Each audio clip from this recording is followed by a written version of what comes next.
Hi,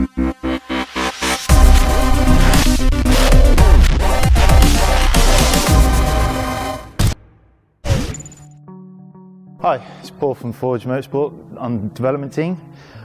Just going to run through installing some of our filters onto our hardpipe kits. They can be a bit tricky to install, so a few basic tips will make the job miles easier. This also applies to our silicone hoses with our alley necked filters.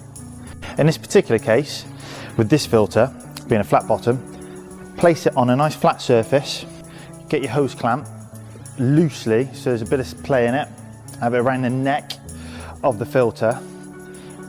Use some lubricant, silicone spray, washing out liquid, whatever you got to hand. Just spray inside the neck and also on your hard pipe as well. And then you'll need a tool to help persuade it on. So I always use a plastic trim tool. Flat blade screwdriver is perfectly fine, but just remember to tape up the end of the metal blade with either insulation tape, masking tape, even sellotape, just to make sure you don't scratch your hard pipe kit.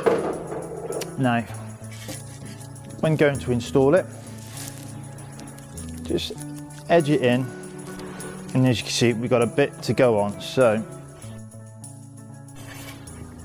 with one hand on your hard pipe, just steadying the filter, get your blade in there and just run it whilst pushing gently at the same time. And then, there we go, on she pops. Once you've got it going, you can just feed it in then, nice and easily. That's about right. And then you're ready to offer it up. Once fitted in the vehicle, use both hands to grab the neck of the filter, to rotate it where you think looks best in the engine bay. And once that's done, nip up your hose clamp, job's a good one.